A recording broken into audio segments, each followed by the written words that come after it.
यदि एक लक्षण ए अलैंगिक प्रजनन वाली समष्टि के 10% सदस्यों में पाया जाता है तथा लक्षण बी उसी समष्टि में 60% जीवों में पाया जाता है, तो कौन सा लक्षण पहले उत्पन्न हुआ होगा? इस प्रश्न का उत्तर है, जीवों में जो लक्षण पहले उत्पन्न होता है उसकी प्रतिशत मात्रा उनमें अधिक होती है, इसलिए लक्षण बी पहले उत्पन्न हुआ होगा। नेक्स्ट क्वेश्चन है, विभिन्नताओं के उत्पन्न होने से किसी स्पीशीज का अस्तित्व किस प्रकार बढ़ जाता है? इस प्रश्न का उत्तर है, यदि स्पीशीज यानी कि प्रजातियां, यदि स्पीशीज में विभिन्नताएं कम हो या लगभग नहीं हो तो उन सभी में एक विशेष प्राकृतिक परिस्थिति में ही रहने की क्षमता होगी। किसी कारणवश यदि प्रकृति में कोई बदलाव, जैसे तापमान बहुत अधिक बढ़ जाए या कम हो जाए, तो पूरी स्पीशीज का ही विनाश संभव है। इसके विपरीत यदि स्पीशीज में विभिन्नताएं होंगी तो बदलाव की स्थिति में कुछ जीव ऐसे भी होंगे जो इस बदलाव को सह सकें और धीरे धीरे अपने आप को इस बदले हुए मौसम के अनुसार अपने आप को ढाल लें। इस तरह से विभिन्नताओं के उत्पन्न होने से किसी स्पीशीज का अस्तित्व बढ़ जाता है। नेक्स्ट क्वेश्चन, मेंडल के प्रयोगों द्वारा कैसे पता चला कि लक्षण प्रभावी अथवा अप्रभावी होते हैं? ये बहुत ही इम्पोर्टेंट क्वेश्चन है, मैट्रिक एग्जाम में कई बार इसको पूछा भी गया है। तो इस प्रश्न का उत्तर है, मेंडल ने जब परस्पर विरोधी लक्षणों वाले पौधों के बीच संकरण कराया तो उन्होंने पाया कि उत्पन्न नई पीढ़ी में विरोधी लक्षणों में केवल एक ही लक्षण की परिलक्षित होता है और दूसरा दिखाई नहीं देता है, परंतु दूसरी पीढ़ी में दोनों लक्षण शुद्ध रूप में तथा मिश्रित रूप में दिखाई देते हैं। इससे मेंडल ने यह निष्कर्ष निकाला कि पहली पीढ़ी में दोनों लक्षण थे, परंतु इन लक्षणों में से केवल परिलक्षित लक्षण ही प्रभावी होते हैं तथा दूसरा अप्रभावी होता है। अगला क्वेश्चन, ये भी मैट्रिक एग्जाम के लिए बहुत ही इंपॉर्टेंट है। तो सवाल है कि मेंडल के प्रयोगों से कैसे पता चला कि विभिन्न लक्षण स्वतंत्र रूप में वंशानुगत होते हैं? इस प्रश्न का उत्तर है, जब मेंडल ने परस्पर विरोधी लक्षणों वाले पौधों के बीच संकरण कराया तो उन्होंने पाया कि उत्पन्न नई पीढ़ी में विरोधी लक्षणों में से केवल एक लक्षण ही दिखाई देता है और दूसरा दिखाई नहीं देता है, परंतु दूसरी पीढ़ी में दोनों लक्षण मिश्रित रूप के साथ साथ शुद्ध रूप में भी दिखाई देते हैं। इससे मेंडल ने यह निष्कर्ष निकाला कि लक्षण स्वतंत्र रूप से वंशानुगत होते हैं, क्योंकि यदि ऐसा नहीं होता तो दूसरी पीढ़ी में शुद्ध रूप में दोनों लक्षण कभी दिखाई नहीं देते। नेक्स्ट क्वेश्चन है, एक ए रुधिर वर्ग, रुधिर मतलब रक्त होता है, तो ए रुधिर वर्ग वाला पुरुष एक स्त्री जिसका रुधिर वर्ग ओ है से विवाह करता है, उनकी पुत्री का रुधिर वर्ग ओ है। क्या यह सूचना पर्याप्त है यदि आपसे कहा जाए कि कौन सा विकल्प लक्षण रुधिर वर्ग ए अथवा ओ प्रभावी लक्षण है? अपने उत्तर का स्पष्टीकरण दीजिए। इस सवाल में यह पूछा गया है कि एक पुरुष जो स्त्री से शादी किया तो उसमें पुरुष का जो ब्लड ग्रुप है वो ए है और स्त्री का ब्लड ग्रुप ओ है। उन दोनों से जो संतान उत्पन्न हुई पुत्री के रूप में, उनका रुधिर वर्ग यानी कि ब्लड ग्रुप क्या है? ओ है। तो ये सूचना पर्याप्त है कि यदि आपसे कहा जाए कि कौन सा विकल्प लक्षण रुधिर वर्ग ए अथवा ओ प्रभावी लक्षण है, अपने उत्तर का स्पष्टीकरण दीजिए।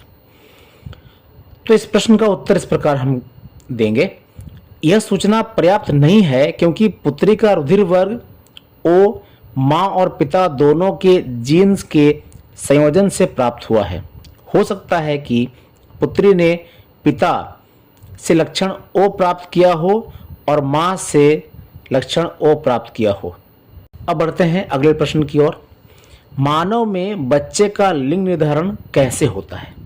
यानी इस प्रश्न में यह पूछा गया है कि जो संतान उत्पन्न होते हैं वो पुत्र या पुत्री होगा, इसका निर्धारण कैसे किया जाता है? तो इस प्रश्न का उत्तर है, मनुष्य में 23 जोड़े गुणसूत्र होते हैं, जिनमें से 22 जोड़े कायिक गुणसूत्र तथा 1 जोड़ा लैंगिक गुणसूत्र होता है। नर लैंगिक गुणसूत्र युग्मकों में से एक X गुणसूत्र और एक Y गुणसूत्र होता है, जबकि मादा लैंगिक गुणसूत्रों में केवल XX गुणसूत्र ही होते हैं। जब एक शुक्राणु एक अंडे को निषेचित करता है तो निम्नलिखित संभावनाएं हो सकती हैं। XX दशा, जब एक X गुणसूत्र वाला शुक्राणु एक अंडे को निषेचित करता है तो परिणामी युग्मनज एक लड़की में विकसित होता है, यानी पुरुष से X गुणसूत्र और मादा से भी X मिल जाता है तो एक लड़की उत्पन्न हो सकती है। अब अगर X और Y की दशा में जब एक Y गुणसूत्र वाला शुक्राणु जो कि पुरुष से आएगा एक अंडे को निषेचित करता है तो परिणामी युग्मनज एक लड़के में विकसित होता है। यहाँ पर जो तस्वीर बना हुआ है वहाँ पर आप देख सकते हैं कि लेफ्ट साइड में युग्मक है X और Y जो पुरुष से, और राइट साइड में X है जो स्त्री से। और यहाँ पर अगर XX होता है तो संतति मादा होगी, और X और Y अगर होता है जो राइट साइड में दिया हुआ है तो संतति क्या हो जाएगा? नर हो जाएगा। इस तरह से मानव में लिंग निर्धारण किया जाता है। नेक्स्ट क्वेश्चन, वे कौन से तरीके हैं जिनके द्वारा एक विशेष लक्षण वाले व्यष्टि जीवों की संख्या समष्टि में बढ़ सकती है? इस प्रश्न का उत्तर है, एक विशेष लक्षण वाले व्यष्टि जीवों की संख्या में बढ़ोतरी निम्नलिखित तथ्यों पर आधारित है। जीवों में वंश को आगे बढ़ने की क्षमता। नेक्स्ट है, वातावरण के अनुकूल अपने आप को ढालने की प्रवृत्ति। आगे है योग्यता के लिए उत्तरजीविता। इसके पश्चात प्राकृतिक वर्ण तथा जीवन में संघर्ष करने की योग्यता। वातावरण के अनुकूल तथा योग्यतम लक्षणों वाले जीव स्वस्थ संतान उत्पन्न करके वंश चलाते हैं। प्रकृति योग्यतम जीवों का चयन करती है। इस प्रकार विशिष्ट लक्षणों वाली नई जातियों की उत्पत्ति होती है जो प्रकृति में स्वस्थ रूप से वृद्धि करती है। नेक्स्ट क्वेश्चन है, एक एकल जीव द्वारा उपार्जित लक्षण सामान्यतः अगली पीढ़ी में वंशानुगत नहीं होते हैं, क्यों? इस प्रश्न का उत्तर हम इस प्रकार देंगे, एक एकल जीव द्वारा उपार्जित लक्षण सामान्यतः अगली पीढ़ी में वंशानुगत नहीं होते हैं क्योंकि एकल जीव द्वारा उपार्जित लक्षण कायिक कोशिकाओं द्वारा उपार्जित होते हैं। कायिक ऊतकों में होने वाले परिवर्तन लैंगिक कोशिकाओं के डीएनए में नहीं आ जा सकते। इस प्रकार किसी व्यक्ति को जीवन काल में अर्जित अनुभव उसकी जनन कोशिकाओं के डीएनए में कोई अंतर नहीं होता है, इसलिए ये लक्षण वंशानुगत नहीं होते हैं। उदाहरण के लिए यदि चूहों की पूंछ काटकर जनन कराया जाए तो भी कई पीढ़ियों के बाद भी कोई बिना पूंछ वाला चूहा उत्पन्न नहीं होगा। इससे सिद्ध होता है कि उपार्जित लक्षण वंशानुगत नहीं होते हैं। नेक्स्ट क्वेश्चन है, बाघों की संख्या में कमी आनुवांशिकता के दृष्टिकोण से चिंता का विषय क्यों है? इस प्रश्न का उत्तर है, बाघों की संख्या में कमी का अर्थ है उनके गुण सूत्रों में कम विविधताएं हैं, अर्थात इन बाघों में एक पीढ़ी से दूसरी पीढ़ी में होने वाले परिवर्तन जो उन्हें पर्यावरण की विषम परिस्थितियों में भी जिंदा रखने में सहायक होता है बहुत कम है। इसलिए बाघों की संख्या में कमी आनुवांशिकता के दृष्टिकोण से चिंता का विषय है। नेक्स्ट क्वेश्चन है, वे कौन से कारक हैं जो नई स्पीसीज या नई प्रजाति के उद्भव में सहायक हैं? इस प्रश्न का उत्तर हम इस प्रकार देंगे, उप समष्टियों में आनुवंशिक विचलन एवं प्राकृतिक वर्ण के संयुक्त प्रभाव के कारण प्रत्येक समष्टि एक दूसरे से अधिक भिन्न होती रहती है। यह भी संभव है कि अंततः इन समष्टियों के सदस्य आपस में एक दूसरे से मिलने के बाद भी अंत प्रजनन में असमर्थ हो। ऐसे अनेक तरीके हैं जिनसे यह परिवर्तन संभव है। डीएनए में यह परिवर्तन अधिक पृथक होने पर गुणसूत्रों के स्वभाव में ऐसे परिवर्तन हो सकते हैं कि दो समष्टियों के सदस्यों की जनन कोशिकाएं संलयन करने में असमर्थ हो जाए। परिणामतः यह एक नई स्पीसीज का उद्भव होता है। नेक्स्ट क्वेश्चन, क्या भौगोलिक पृथक्करण स्वपराजित स्पीसीज के पौधों के जाति उद्भव का मुख्य कारक हो सकता है? क्यों या क्यों नहीं? हाँ, स्वयं परागित होने वाले पौधों में जाति उद्भव के लिए भौगोलिक पृथक्करण एक प्रमुख कारण है। पौधों में दो प्रकार के लक्षण पाए जाते हैं, जननकीय लक्षण तथा भौतिक लक्षण। जननकीय लक्षण गुणसूत्रों की संख्या एवं आकृति को बनाए रखते हैं, परंतु भौतिक लक्षण भौगोलिक परिस्थितियों में प्रभावित होते हैं। इस प्रकार भौतिक लक्षणों में विभिन्नताएं स्वयं परागित पौधों में विभेदन का प्रमुख कारण होता है। क्या भौगोलिक पृथक्करण अलैंगिक जनन वाले जीवों के जाति उद्भव का प्रमुख कारक हो सकता है? क्यों अथवा क्यों नहीं? इस प्रश्न का उत्तर हम इस प्रकार देंगे, नहीं। अलैंगिक जनन करने वाले जीव एक लिंगी होता है। ध्यान देंगे, अलैंगिक जनन वो जनन है जिसमें नर और मादा भाग अलैंगिक जनन वो जनन की प्रक्रिया है जिसमें नर और मादा भाग नहीं लेते हैं, जबकि लैंगिक जनन में नर और मादा भाग लेते हैं। यानी मनुष्य की उत्पत्ति लैंगिक जनन के द्वारा होती है, गाय का बच्चा लैंगिक जनन। तो इस प्रश्न का उत्तर है नहीं, अलैंगिक जनन करने वाला जीव एक लिंगी होता है, अर्थात इनमें नर तथा मादा जनन अंग पृथक पृथक नहीं होते, अलग अलग नहीं होते, इसलिए इनके गुणसूत्रों का मिश्रण संभव नहीं है। अतः इनको भौगोलिक तौर पर पृथक करते हैं तो भी ये उस स्थान पर अपने जैसे जीव ही उत्पन्न करेंगे। इसलिए अलैंगिक जीवों में भौगोलिक पृथक्करण के कारण नई जाति का उद्भव नहीं हो सकता। नेक्स्ट क्वेश्चन है, उन अभिलक्षणों का एक उदाहरण दीजिए जिनका उपयोग हम दो स्पीसीज के विकासीय संबंध निर्धारण करने के लिए करते हैं। प्रश्न का उत्तर है, जब कोई विकासीय संबंधों को जानने का प्रयास करता है तो सबसे पहले समान अभिलक्षणों की पहचान करता है। विभिन्न जीवों में ये अभिलक्षण समान होंगे। यदि वे समान जनन के वंशानुगत हुए हैं तो स्पीसीज के मध्य जितने अधिक अभिलक्षण समान होंगे उनका संबंध भी उतना ही निकट होता है। उनका उद्भव भी निकट अतीत में समान पूर्वज से हुआ होगा। जैसे सगे भाई और बहन अति निकट संबंधी हैं क्योंकि उनसे पहली पीढ़ी में उनके पूर्वज समान थे, अर्थात उनके माता पिता एक ही थे, अर्थात लड़की के चचेरे भाई बहन भी उससे संबंधित हैं, परंतु उनके अपने भाई से कम। इसका मुख्य कारण यह है कि उनके समान पूर्वज कई पीढ़ी पहले के हैं, न कि एक पीढ़ी पहले के। नेक्स्ट क्वेश्चन है, क्या एक तितली और चमगादड़ के पंखों को समजात अंग कहा जा सकता है? क्यों अथवा क्यों नहीं?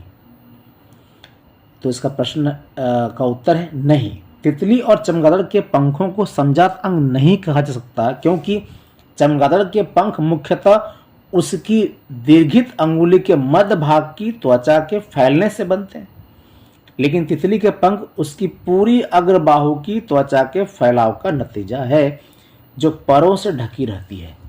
इस प्रकार दोनों के पंखों की संरचना एवं संघटों में बहुत अंतर है। वे एक जैसे दिखाई देते हैं क्योंकि वे एक जैसे ही काम हेतु प्रयोग होते हैं, परंतु उनकी उत्पत्ति पूरी तरह से समान नहीं है, इसलिए यह उन्हें समरूप अभिलक्षण बनाता है, न कि समजात अभिलक्षण। नेक्स्ट क्वेश्चन है, जीवाश्म क्या है? वे जैव विकास प्रक्रम के विषय में क्या दर्शाते हैं? तो इस प्रश्न का उत्तर है, सामान्यतः जीवों की मृत्यु के बाद उनके शरीर का अपघटन हो जाता है। परंतु कभी कभी जीव अथवा उसके कुछ भाग ऐसे वातावरण में चले जाते हैं जिसके कारण इनका अपघटन पूरी तरह से नहीं हो पाता।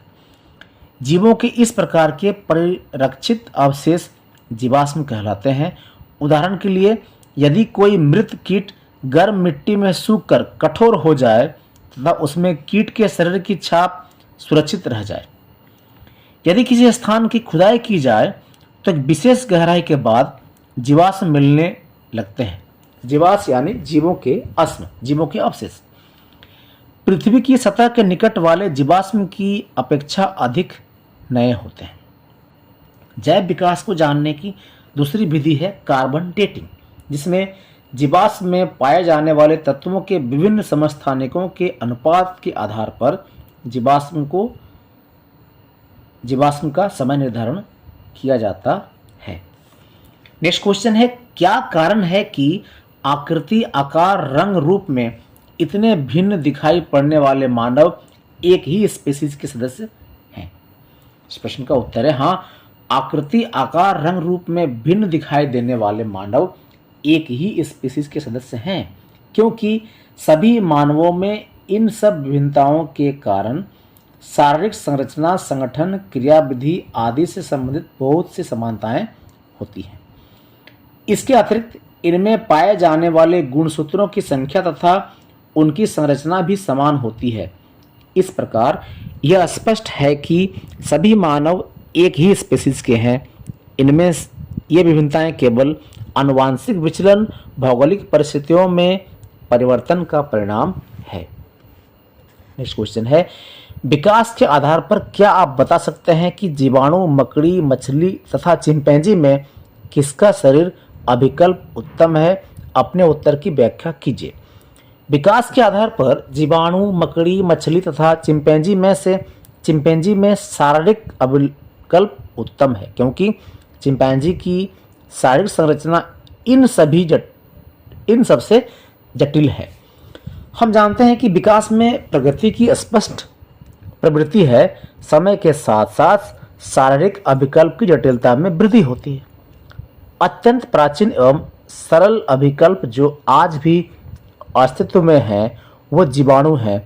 इसके बाद मकड़ी, मछली और चिंपैंजी में शारीरिक जटिलता में वृद्धि के साथ विकास हुआ है। अब हम कुछ देखते हैं अभ्यास वाले प्रश्न।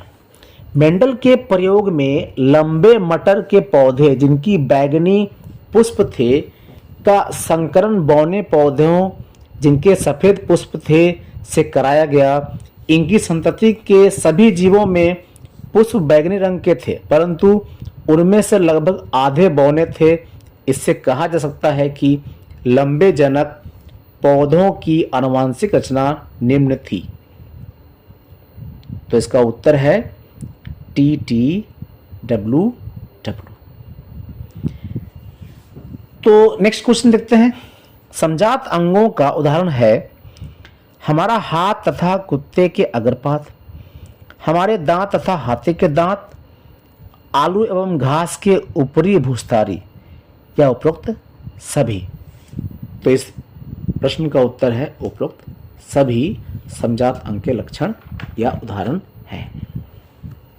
नेक्स्ट क्वेश्चन है, विकासीय दृष्टिकोण से हमारी किससे अधिक समानता है? ऑप्शन है चीन के विद्यार्थी, चिंपैंजी, मकड़ी, जीवाणु। तो ज़्यादा समानता हमारी किससे होगी? चीन के विद्यार्थी यानी कि चीन के निवासियों से होगी। तो इसका उत्तर है चीन के विद्यार्थी। एक अध्ययन से पता चला कि हल्के रंग की आंखों वाले बच्चों के जनक यानी माता पिता की आंखें भी हल्के रंग की होती है। इसके आधार पर क्या हम कह सकते हैं कि आंखों के हल्के रंग का लक्षण प्रभावी है अथवा अप्रभावी? अपने उत्तर की व्याख्या कीजिए। देखते हैं। माना हल्के रंग की आंखें वाले बच्चे के लक्षण AA स्मॉल में या कैपिटल स्मॉल ए हैं। यदि बच्चे के लक्षण AA कैपिटल में है तो उनके जनक यानी माता पिता के लक्षण भी वही होंगे। अब AA क्रॉस कराते हैं AA से तो क्या मिल रहा है हमको? AA मिल रहा है कैपिटल में। यदि बच्चे के लक्षण ए हैं तो उनके जनक के लक्षण भी ए हो सकते हैं। यहाँ देखिए ए गुना ए, तो क्या हो गया यहाँ पर ए और ए। अतः हम यह स्पष्ट रूप से नहीं कह सकते हैं कि आंखों के हल्के रंग का लक्षण प्रभावी है अथवा अप्रभावी। नेक्स्ट क्वेश्चन है, जैव विकास का वर्गीकरण का अध्ययन क्षेत्र किस प्रकार संबंधित है? विभिन्न जीवों के मध्य समानताएं हमें उन जीवों को एक समूह में रखने और फिर उनके अध्ययन का अवसर प्रदान करती है, क्योंकि दो स्पीसीजों के मध्य जितने अधिक अभिलक्षण समान होंगे उनका संबंध उतना ही निकट होगा। उनका उद्भव भी निकट अतीत में समान पूर्वजों से हुआ होगा। कुछ अभिलक्षण जीवों के मध्य आधारभूत विभिन्नताओं का निर्णय करते हैं, जैसे बाह्य आकृति तथा व्यवहार का विवरण, अर्थात विशेष स्वरूप अथवा विशेष प्रकार। इस प्रकार स्पीसीज जीवों का वर्गीकरण उनके विकास से श्रृंखलाबद्ध परिवर्तनों के संबंध का प्रतिबिंब है। नेक्स्ट क्वेश्चन है, समजात तथा समरूप अंगों को उदाहरण देकर समझाइए। यहां पर देखिए पक्षी का कुछ अंग दिखाया गया है और मेढक का अंग दिखाया गया। तो समजात अंग जंतुओं के वे अंग जिनकी उत्पत्ति और मूल संरचना में समानता होती है परंतु उनके कार्यों में विभिन्नता होती है, उन्हें समजात अंग कहते हैं। जैसे पक्षी के पंख, मेढक की टांग। अब पक्षी के पंख उड़ने के लिए, मेढक की टांग कूदने के लिए, तो ये दोनों में कार्य में भिन्नता है लेकिन दोनों की मूल संरचना जो है एक जैसी है। मनुष्य के हाथ आदि में उत्पत्ति और आंतरिक संरचना समान है जबकि उनके कार्यों में अंतर है। मनुष्य के दोनों हाथ देख लीजिए, उनके कार्यों में अंतर है लेकिन दोनों समजात अंग है। समरूप अंग जीव जंतुओं के वे अंग जिनकी उत्पत्ति और मूल संरचना में समानता न होते हुए भी उनके कार्यों में समानता होती है, उन्हें समरूप अंग कहते हैं। जैसे पक्षी और चमगादड़ दोनों ही पंखों का प्रयोग उड़ने के लिए करते हैं परंतु उनकी उत्पत्ति अलग अलग ढंग से हुई है। नेक्स्ट है, कुत्ते की खाल का प्रभावी रंग ज्ञात करने के उद्देश्य से एक प्रोजेक्ट बनाइए। काले रंग की खाल वाला नर, W कैपिटल में डबल। सफेद रंग की खाल वाली मादा, W डबल स्मॉल में। और काले रंग की खाल वाले पिल्ले तो यहां देख सकते हैं WWWWWWW यानी एक कैपिटल और एक स्मॉल। यहां F1 पीढ़ी में सबसे विकासीय संबंध नेक्स्ट क्वेश्चन है, विकासीय संबंध स्थापित करने में जीवाश्म का क्या महत्व है? इसके उत्तर है, जीवाश्म द्वारा हम जान पाते हैं कि अंगों की रचना केवल वर्तमान स्पीसीज पर ही आधारित नहीं है बल्कि उन स्पीसीज पर भी आधारित है जो अब जीवित नहीं है परंतु कभी अस्तित्व में थे। खुदाई में मिले जीवाश्म की गहराई तथा फॉसिल डेटिंग के आधार पर हम यह भी जान सकते हैं कि इन जीवों का अस्तित्व कब था। इस प्रकार पुरातन जीवों के समय निर्धारण तथा अंगों की संरचना के आधार पर आज के जीवों के विकास क्रम को समझा जा सकता है। नेक्स्ट क्वेश्चन, किन प्रमाणों के आधार पर हम कह सकते हैं कि जीवन की उत्पत्ति अजैविक पदार्थों से हुई है? प्रश्न का उत्तर है, वैज्ञानिक स्टेनले एल मिलर तथा हेराल्ड सी उरे द्वारा 1953 में किए गए प्रयोगों के आधार पर हम यह कह सकते हैं कि जीव रासायनिक संश्लेषण द्वारा उत्पन्न हुए। उन्होंने कृत्रिम रूप से ऐसे वातावरण का निर्माण किया जो संभवतः प्राचीन वातावरण के समान था। इसमें अमोनिया, मीथेन तथा हाइड्रोजन सल्फाइड के अणु थे परंतु ऑक्सीजन के नहीं, जिसमें जल भी था। इसे 100 डिग्री सेल्सियस से कुछ कम ताप पर रखा गया। आकाश में उत्पन्न होने वाली बिजली की भांति ठोसों के मिश्रण में चिंगारियां उत्पन्न की गई। एक सप्ताह बाद 15% कार्बन सरल कार्बनिक यौगिकों में परिवर्तित हो गए यानी कि मीथेन में बदल गए। इनमें एमिनो अम्ल भी संश्लेषित हुए जो प्रोटीन के अणुओं का निर्माण करते हैं। उपरोक्त प्रमाणों के आधार पर हम कह सकते हैं कि जीवन की उत्पत्ति अजैविक पदार्थों से हुई है। नेक्स्ट क्वेश्चन है, अलैंगिक जनन की अपेक्षा लैंगिक जनन द्वारा उत्पन्न विभिन्नताएं अधिक अस्थायी होती हैं, व्याख्या कीजिए। यह लैंगिक प्रजनन करने वाले जीवों के विकास को किस प्रकार प्रभावित करता है? अलैंगिक जनन में एकल जीव जनन करता है तथा इससे उत्पन्न जीवों में बहुत अधिक समानताएं होती हैं, जबकि लैंगिक जनन में दो जीव यानी नर और मादा का योगदान होता है, जिससे अधिक विभिन्नताएं होती हैं। ये विभिन्नताएं पीढ़ी दर पीढ़ी बढ़ती जाती हैं और इनमें से कुछ परिवर्तन स्थायी होते हैं और जीवों को विषम परिस्थितियों में भी जीवित रहने में सहायता करते हैं। इस प्रकार लैंगिक जनन करने वाले जीवों में विविधता उन्हें भिन्न भिन्न परिस्थितियों में रहने के अनुकूल बनाती है, जिससे इन जीवों में विकास क्रम अलैंगिक जीवों की अपेक्षा बेहतर होता है। नेक्स्ट क्वेश्चन है, संतति में नर एवं मादा जनकों द्वारा आनुवंशिक योगदान में बराबर की भागीदारी किस प्रकार सुनिश्चित की जाती है? प्रश्न का उत्तर है, दोनों जनक यानी नर और मादा डीएनए की समान मात्रा लैंगिक प्रजनन के दौरान संतति को प्रेषित करते हैं। संतति में एक जीन सेट केवल एक डीएनए श्रृंखला के रूप में न होकर डीएनए के अलग अलग स्वतंत्र अणु के रूप में होता है। प्रत्येक अणु एक गुणसूत्र का निर्माण करता है। प्रत्येक कोशिका में प्रत्येक गुणसूत्र की दो प्रतिकृति होती है, जिनमें से उन्हें एक नर जनक से तथा दूसरी मादा जनक से प्राप्त होती है। प्रत्येक जनन कोशिका से गुणसूत्र से प्रत्येक जोड़े का केवल एक गुणसूत्र ही एक जनन कोशिका में पाया जाता है। जब दो युग्मकों को संलयन यानी मिलाया जाता है तो उन्हें युग्मनज में गुणसूत्रों की संख्या पुनः समान हो जाती है तथा संतति में गुणसूत्रों की संख्या निश्चित बनी रहती है, जो कि स्पीशीज के डीएनए के अस्थायित्व को सुनिश्चित करती है। और इस अध्याय का जो अंतिम प्रश्न है उसको देख लेते हैं। केवल वे विभिन्नताएं जो किसी एकल जीव के लिए उपयोगी होती हैं समष्टि में अपना अस्तित्व बनाए रखती हैं। क्या आप इस कथन से सहमत हैं? क्यों एवं क्यों नहीं? हाँ, क्योंकि जो विभिन्नताएं जीव के लिए पर्यावरण में जीवित रहने के लिए उपयोगी होती हैं उनकी वंशागति होती है। इन विभिन्नताओं से ही जीव वातावरण के अनुसार अपने आप को ढाल सकता है और न केवल समय पर जीवित रह सकता है बल्कि समष्टि में अपना अस्तित्व भी बनाए रखता है।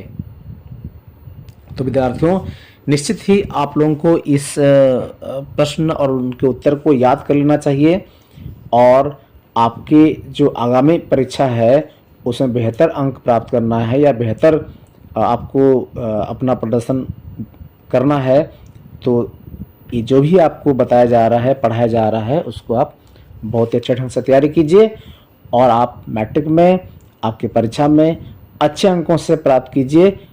ये हमारी शुभकामनाएं हैं। धन्यवाद।